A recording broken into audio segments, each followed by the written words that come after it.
मेरे प्यारे दोस्तों, नो पॉलिटिक्स प्लीज में आपका स्वागत है। दोस्तों, कांग्रेस के न्याय की बहुत बातें चल रही। हर तरफ कांग्रेस अपने न्याय की बात कर रही। राहुल गांधी न्याय कर रहे हैं, प्रियंका गांधी न्याय कर रही हैं, सोनिया गांधी न्याय कर रहे हैं, चमचे न्याय कर रहे हैं, खड़गे न्याय कर रहे हैं, जयराम रमेश जिनकी शक्ल इंदिरा गांधी से मिलती है वो भी न्याय कर रहे हैं। यानी न्याय न्याय बंट रहा है। तो चलिए इस न्याय पे बात करते हैं। मैं आपको कुछ साल पहले ले जाना चाहूंगा। आपको याद है उत्तराखंड की एक त्रासदी हुई थी जिसमें बहुत सारे लोग मारे गए थे, बादल फट गए थे और जिसमें कि बहुत ज्यादा जो है नुकसान हुआ था। तो हुआ यूं कि इतनी ज्यादा जब त्रासदी हुई तो 3 दिन तक कांग्रेस का न्याय ये था कि कोई भी सहायता वहां नहीं पहुंची। जिनको मरना था वो मर गए। अब हुआ ये कि चलो वहां पे कुछ सहायता पहुंचाई जाए, क्योंकि उत्तराखंड में भी जो है कांग्रेस की सरकार थी। तो साहब राहत सामग्री बुलवाई गई, उनको मनमाने दामों पे खरीदा गया। लेकिन राहत सामग्री से भरे हुए ट्रक जो थे वो सब दिल्ली में खड़े रहे। क्यों? क्योंकि सोनिया गांधी इलाज के लिए बाहर गई हुई थी और जब तक वो झंडी नहीं दिखाती तो वो ट्रक कैसे बाहर निकलते। तो साहब हफ्तों जो है वो ट्रक वहीं खड़े रहे। जब सोनिया गांधी आई, उन्होंने राहत सामग्री के भरे हुए ट्रकों को झंडी दिखाई, तब वो न्याय यात्रा चालू हुई। इसके बाद लाशें सड़ना शुरू हो गई थी, त्राय त्राय मची हुई थी। तो ये हुआ क्या किया जाए। तो रातों रात एक नई कंपनी बनाई। किसने बनाई? कांग्रेस की जीजा जी ने। कंपनी बनाई गई। उस कंपनी को 1 लाख रुपए पर बॉडी का कॉन्ट्रैक्ट दिया गया उत्तराखंड से रेस्पेक्टिव प्लेसेस तक पहुंचाने का, जिसमें कि दिल्ली शामिल था।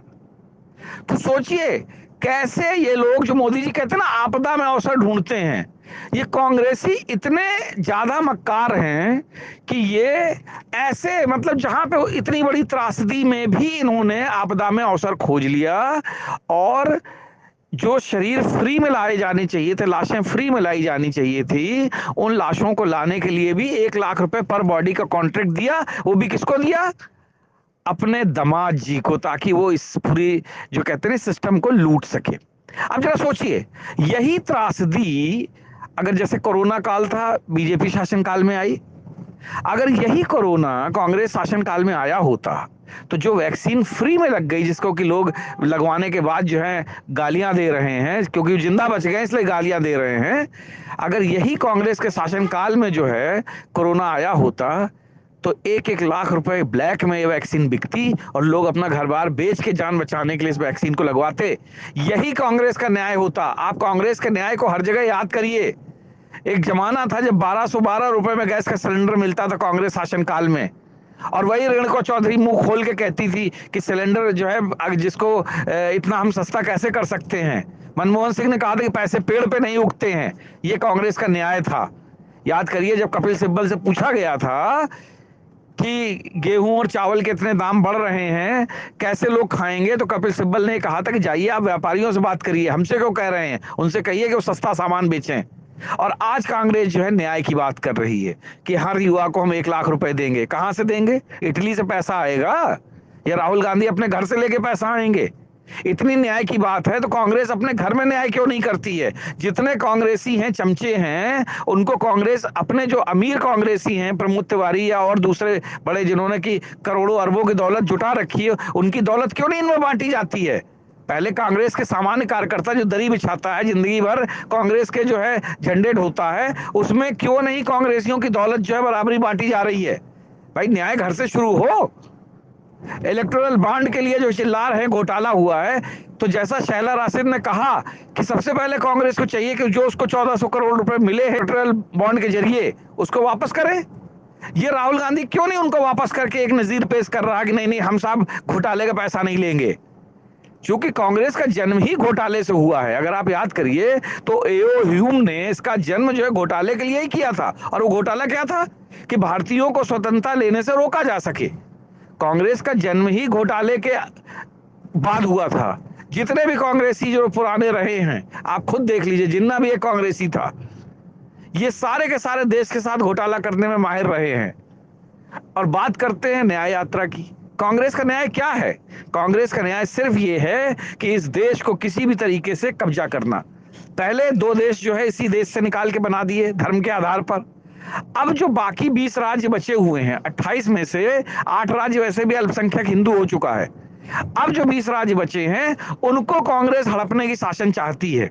भाई आप याद करिए, चलिए कांग्रेस की अगर इतनी पॉपुलैरिटी थी, जिस इन्होंने धर्म के आधार पर 2 देश दे दिए मुसलमानों को, लेकिन क्या बांग्लादेश और पाकिस्तान में कांग्रेस की कोई शाखा खुली? आखिर कांग्रेस ने अपना हेडक्वार्टर वहां क्यों नहीं बनाया? सिर्फ हिंदुस्तान में क्यों रह गए? आप देखिए, कांग्रेस पाकिस्तान और बांग्लादेश नहीं गई, लेकिन ऑल इंडिया मुस्लिम लीग जो है आज भी हिंदुस्तान में है। और आप याद करिए, जिन लोगों ने भारत विभाजन का समर्थन किया था ऑल इंडिया मुस्लिम लीग के, उसके 8 सदस्यों को कांग्रेस ने अपने संविधान की रिड्राफ्टिंग कमेटी में रखा था। ये इतिहास गवाह है, आप पढ़ लीजिए उठ के। सोचिए कि जिन लोगों ने पाकिस्तान बनाया, जो कि हिंदुओं से इतनी नफरत करते थे, उन्हीं को कांग्रेस ने अपने देश के संविधान बनाने की ड्राफ्टिंग कमेटी में रखा था। और इसका विरोध बाबा साहब अंबेडकर ने किया था। आप बाबा साहब अंबेडकर की किताबें पढ़िए, जिसमें कि उन्होंने साफ कहा था कि अगर मुसलमानों का ये बंटवारा हुआ है तो किसी भी एक मुसलमान को इस देश में नहीं रहने देना चाहिए। आज हम बाबा साहब अंबेडकर की बात करते हैं, यही बाबा साहब अंबेडकर थे जिनको हरवाने के लिए नेहरू ने रात दिन एक कर दिया था।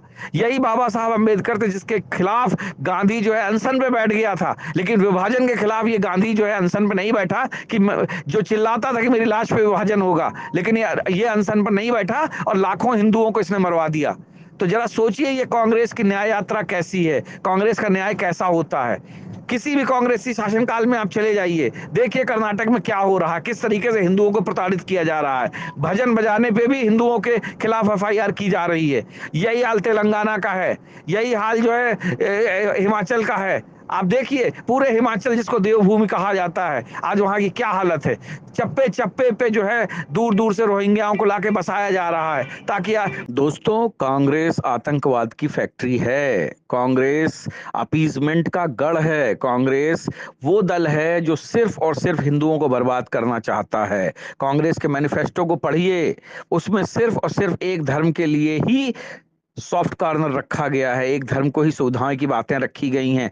आज हिंदू जो अपनी जातियों पर इतरा रहा है, याद करिए पाकिस्तान में कोई जाति नहीं है, पाकिस्तान में सिर्फ एक जाति है, काफिर